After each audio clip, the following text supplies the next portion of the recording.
Gente, história de Simão Mágico. A maioria das histórias da Bíblia, ela tem um final, ela tem uma conclusão, ela chega, coloca. Eu conheço um livro da Bíblia, que é o livro de Jonas, que é um livro que não tem final. O livro acaba assim como uma reticência. A história de Simão Mágico também. Essa história está no capítulo 8 de Atos. E para mim, de propósito, coloquei esse tema nela, uma história sem fim, por conta da maravilha que o Evangelho cuida em nos contar, quando a Bíblia relata o que aconteceu aqui, porque é uma realidade. O que aconteceu com Simão Mágico é uma realidade que a gente precisa encarar. E você, se o Espírito Santo de alguma forma te incomodar com esta história, com esse relato bíblico, cuide para que isso não seja um problema no seu relacionamento com Deus. Olhe para a Bíblia no capítulo 8, a partir do versículo 9. Antes o contexto era o Evangelho chegando em Samaria. O Evangelho saindo, cumprindo a realidade de Atos 1:8, Jerusalém, Judeia e Samaria.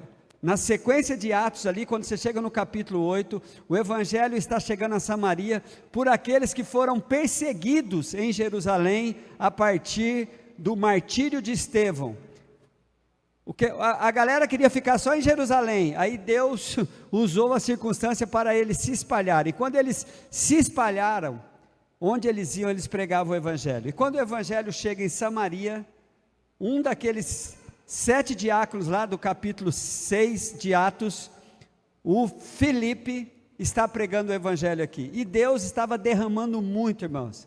Estava havendo um avivamento ali, e na propagação da igreja primitiva, quando a igreja primitiva saiu para propagar o Evangelho, o Senhor liberou todo o poder prometido por Jesus aos apóstolos, e havia muitos sinais, muitas maravilhas. Olha o que a Bíblia diz aqui a partir do versículo 9. Estava ali um certo homem chamado Simão, que anteriormente exercia naquela cidade a arte mágica, e tinha iludido o povo de Samaria, dizendo que era uma grande personagem, o qual todos atendia, desde o menor até o maior, dizendo: este é a grande virtude de Deus. E atendiam-no, porque já desde muito tempo os havia iludido com artes mágicas. Este é Simão, apresentado aqui para vocês, um homem, um grande ídolo da cidade ali em Samaria. Simão, um grande mágico, uma personagem, irmãos, muito parecido com a realidade em que vivemos hoje, quando o Evangelho chegou e tem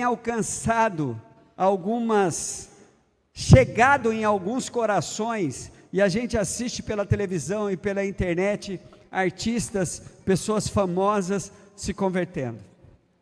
O Evangelho primitivo lá provocou isso na vida de um desses indivíduos, representando hoje os indivíduos atuais, Simão o Mágico. A Bíblia diz, se você olhar para o texto, que Simão atendeu ao apelo do Evangelho. E quando eu estava olhando aqui para Simão, a Bíblia diz assim, mas quando, versículo de número 12, mas como crescem em Filipe, que lhes pregava acerca do reino de Deus e do nome de Jesus Cristo, se batizavam tanto homens como mulheres, e creu, a Bíblia até cuida disso, e creu até o próprio Simão. A Bíblia chega a dar um destaque assim, que aquele homem, aquele personagem, ele creu, e foi batizado, ficou de contínuo com Filipe, e vendo os sinais e as grandes maravilhas de que se faziam, estava atônito. Impressionante. O Evangelho alcança aquele homem. Porém, irmãos, quero chamar a atenção para o que acontece com qualquer indivíduo diante do Evangelho. A pessoa que está ouvindo o Evangelho, ela toma algumas atitudes. As pessoas fazem algo com o Evangelho. A Bíblia deixa bem claro aqui que a igreja primitiva era uma igreja sem muitas amarras. Era uma igreja que era totalmente comprometida com o resultado que aparecia aos seus olhos. A sensibilidade dos apóstolos, a sensibilidade de Filipe, não chegou ao nível de Deus falar assim para ele, ó, não batiza esse aí não, isso aí é treta, não batiza não. Porque a igreja tinha uma prática, irmãos, de batizar as pessoas instantaneamente. O indivíduo se convertia e ele já era instantaneamente batizado. O batismo fazia parte do apelo, o batismo fazia parte do fechar do culto. Então a igreja fazia isso, o indivíduo, e foi o que aconteceu com Simão. O que Simão fez com o Evangelho? O Simão é aquele representante, nós andamos estudando aí a parábola do semeador. Simão, a gente poderia entender que Simão é aquela semente que caiu entre os espinhos. Lá de Mateus capítulo 13, os irmãos podem acompanhar o versículo 20, o versículo 22 que diz assim, ó, Mateus 13, 22, quanto à semente que caiu no meio dos espinhos, este é o caso daquele que ouve a palavra, mas a preocupação dessa vida e o engano das riquezas a sufocam, tornando-a infrutífera. Nós também poderíamos pensar que a semente que caiu entre os pedregais, Simão também tinha um coração parecido com isso, porque ele recebeu o Evangelho com muita alegria, a ponto de quando ele viu as pessoas se batizando, a Bíblia chega a dar um destaque, e ele, inclusive Simão, também se batizou. E não houve, irmãos, nenhuma barreira para isso. O batismo é uma coisa entre o indivíduo e Deus. A religião inventou um nome feio pra caramba, que é chamado assim, o catecumenato. Se eu chegar para você e falar assim, seu catecúmeno, você vai falar, é você, achando que eu estou te ofendendo. Não, eu não estou te ofendendo. Eu estou falando que você é um iniciante na fé. Agora precisa botar um nomão desse, feio, catecúmeno? Pois bem, a nossa igreja tem o catecumenato. A tua tem, a minha não, porque eu não sei nem o que fazer no catecumenato. E a igreja primitiva não tinha o catecumenato. A igreja primitiva era muito ágil, a igreja primitiva tinha uma dependência muito grande do Espírito Santo, a igreja primitiva tinha uma dependência muito grande da vivacidade e eficácia da palavra. Eles não ficavam, eles sabiam que Jesus mandou que nós não julgássemos ninguém, eles sabiam que esse não era um papel da igreja, era um papel do Espírito Santo, é Ele que convence. Simão batizou sem ninguém criar nenhuma barreira para ele. O que Simão fez com o Evangelho então, queridos? Aceitou o Evangelho com alegria, mas o coração dele tinha espinhos, tinha pedras, era um coração conforme a gente pode comparar com aqueles terrenos da parábola de Mateus capítulo 13, entre os entre as pedras e entre os espinhos. Simão fez isso com o Evangelho, aceitou com alegria, deu uma resposta rápida, ele atendeu o desafio do Evangelho, a ponto de entender, a ponto de falar, eu quero ser batizado. Vocês lembram que aconteceu isso com o eunuco de Candace também? Filipe, o mesmo Filipe aqui está pregando para ele, passaram por uma água, o eunuco falou, a água ali, o que me impede de ser batizado? Irmãos, todos os dogmas, todas as doutrinas humanas que criaram em volta do batismo, todas que você conhece, não são bíblicas, são preocupações da igreja de saber quem é quem. Bom seria se a igreja tivesse a coragem de não criar barreira nenhuma para quem quer ser batizado. Isso é entre o indivíduo e Deus. Simão faz isso, ele atende o desafio do Evangelho, ele é batizado. Mas o que o Evangelho fez com Simão? Essa é a outra realidade que acontece diante da pregação do Evangelho. Você precisa dar uma resposta à palavra de Deus. Todas as vezes, olha aqui para mim, que você está lendo a Bíblia, que você está ouvindo uma mensagem bíblica, que você está assistindo uma mensagem bíblica, saiba que este é um momento crítico da sua vida. Você tem que dar uma resposta ao que está acontecendo contigo. O que você vai fazer com o que você está ouvindo, porque o que está sendo ouvido vai fazer algo com você. O que o Evangelho fez com Simão então, olhando para esse personagem bíblico? Continue lendo aí. Jéssica, você está jogando a NVI aí, eu acho que eu vou ler na NVI, né? Eu estou meio que... a minha versão mesmo? Você é fera, hein, Jéssica? Pelo amor de Deus, que benção. Então vamos lá.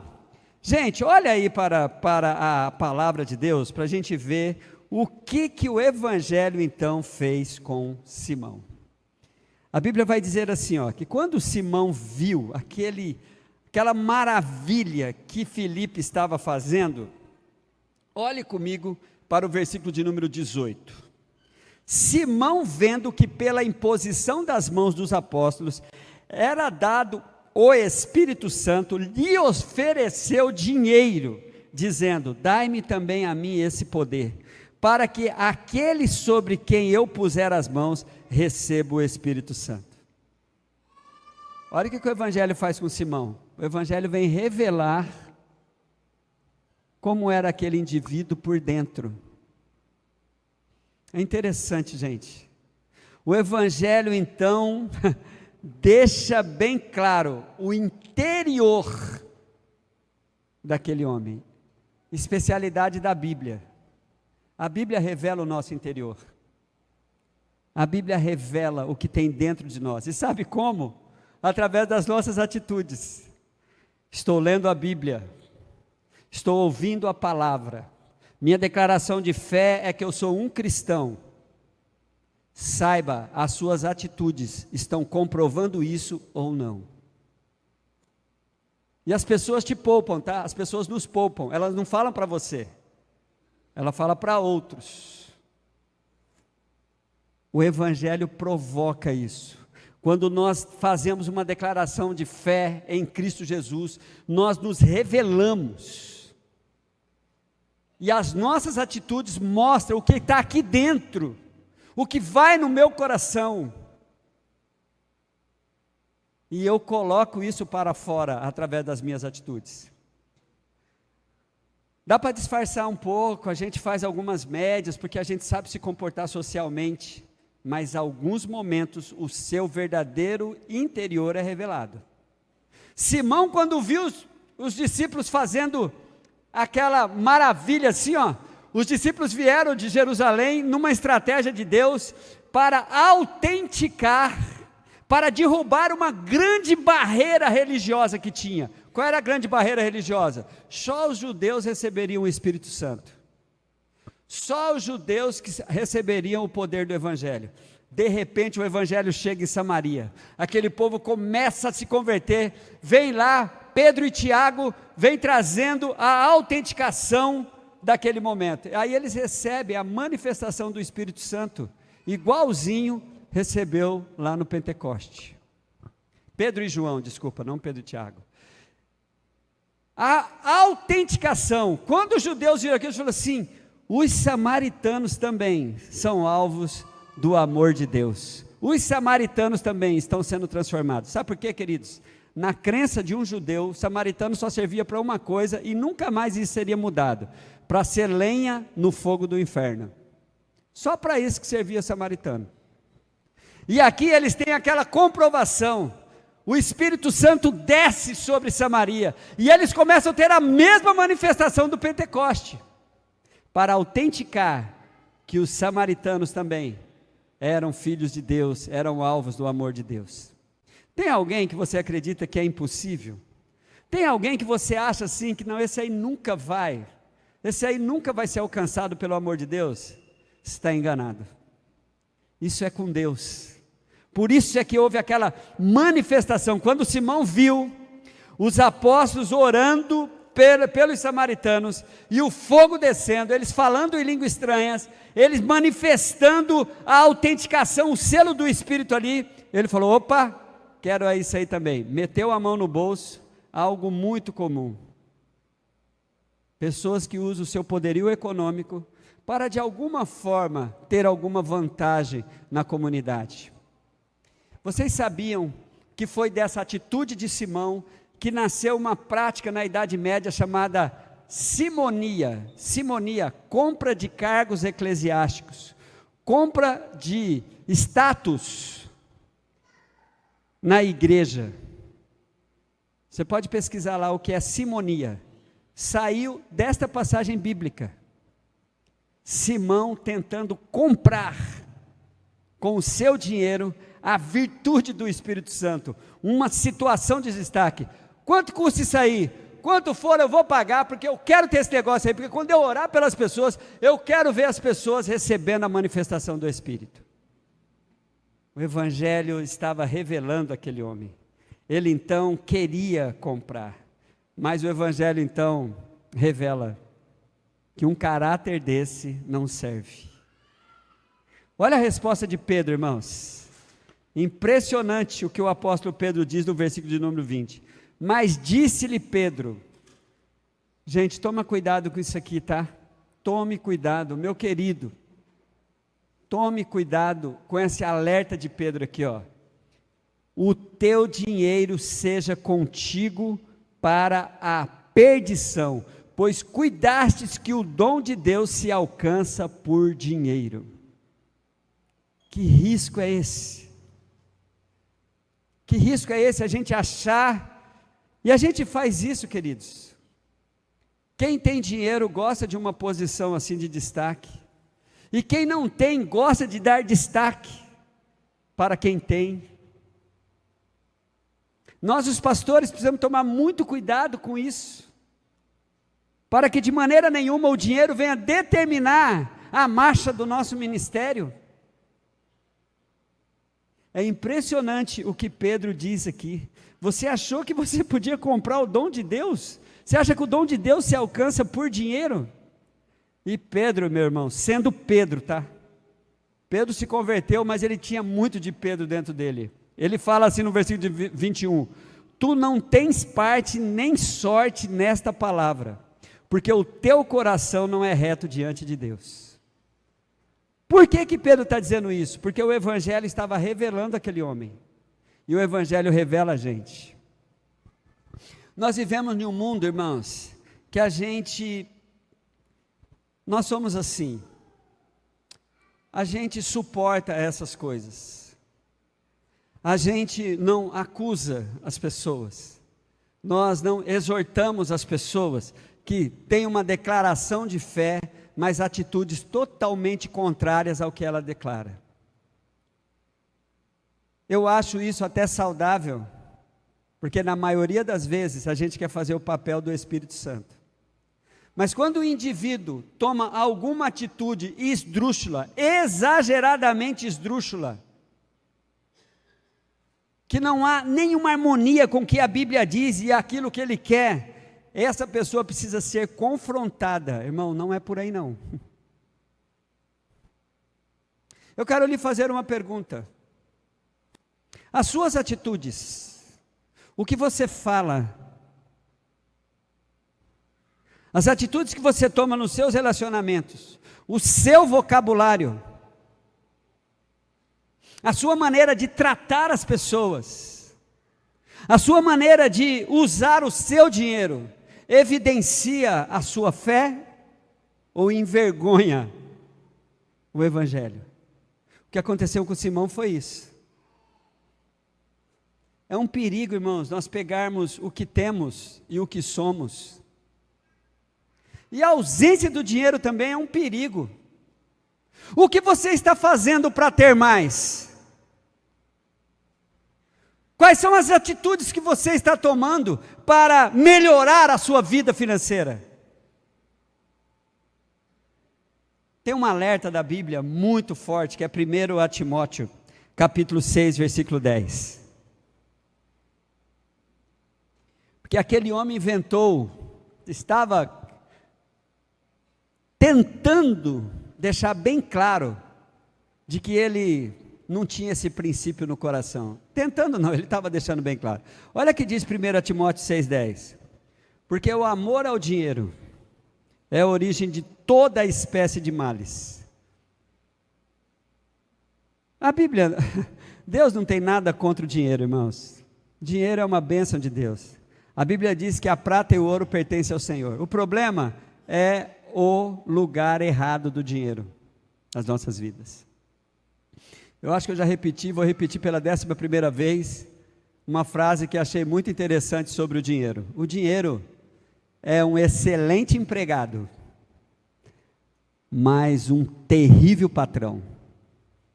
O dinheiro é um excelente empregado, mas um terrível patrão. Então, o amor ao dinheiro é a origem de todos os males. Nessa cobiça, alguns se desviaram da fé e se traspassaram a si mesmo com muitas dores.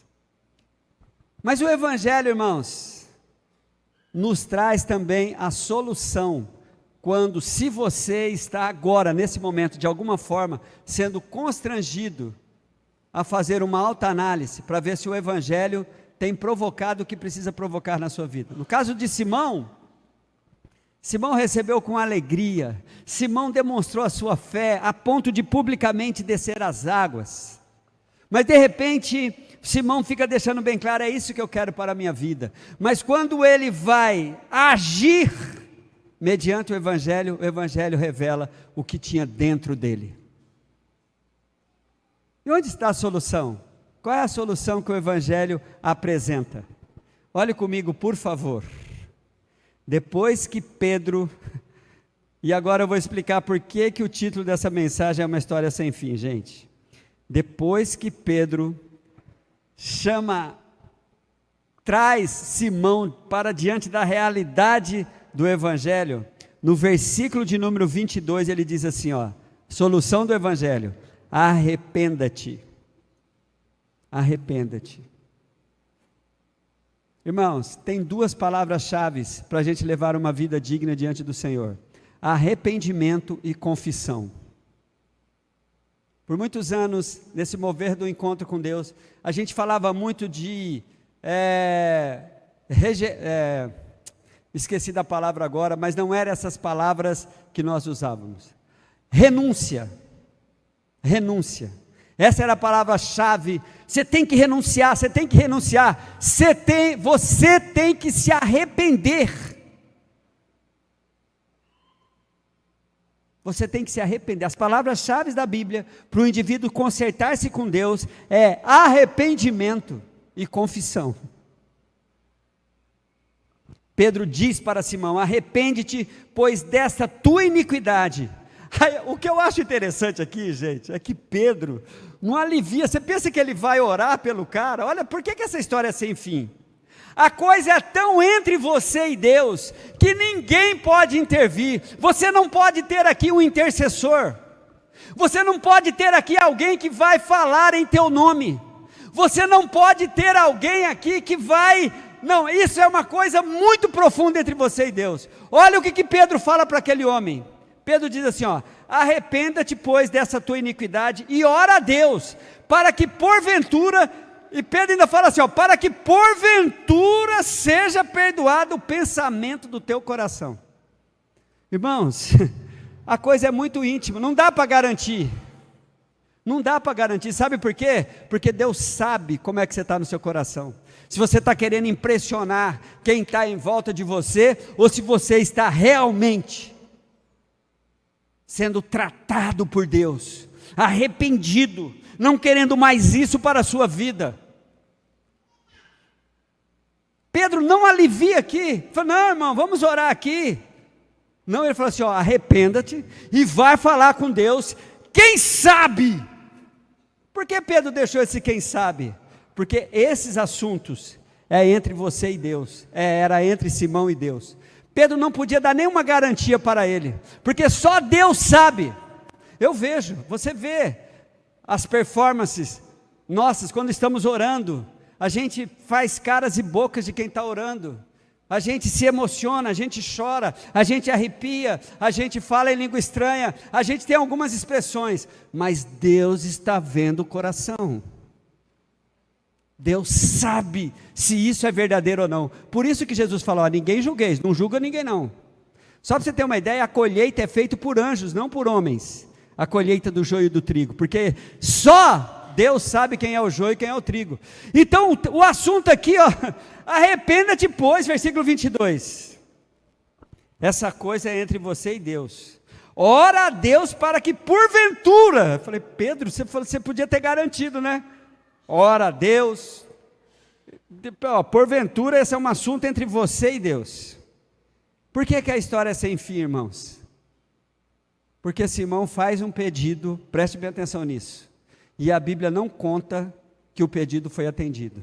Olhe comigo para o último versículo dessa passagem de Atos, para nós estarmos orando aqui, ó. Atos 8, de número 24.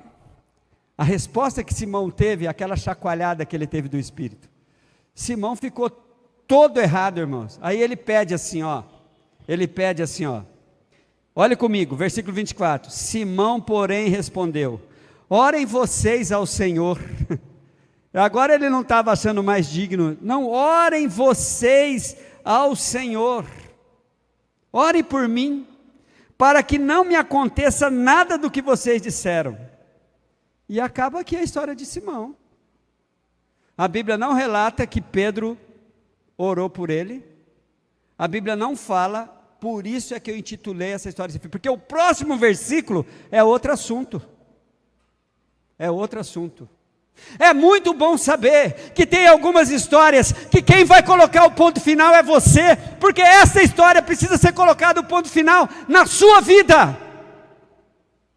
Simão já teve a passagem dele. A Bíblia não fala, eu quero crer que aquele homem se arrependeu mesmo. Depois de um embate daquele, eu creio que Simão se arrependeu. Mas agora nós não estamos falando de Simão mais. Estamos falando de nós. Estamos falando de possíveis Simões que possa ter aqui entre nós. Primeiro, o que você está querendo do Evangelho? O que você está fazendo com o Evangelho?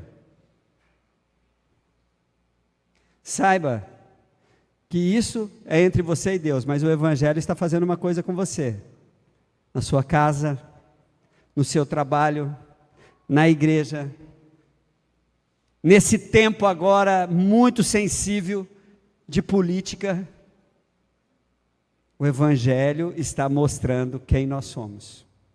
Uma coisa eu creio, irmãos, a história de Simão não teve fim aqui na Bíblia. Eu com a minha, e sou sempre muito positivo, sou sempre muito otimista, eu creio que esse indivíduo, depois dessa experiência aqui, eu creio que ele se converteu. Mas, o que o Evangelho quer de cada um de nós aqui? O que o Evangelho quer fazer conosco?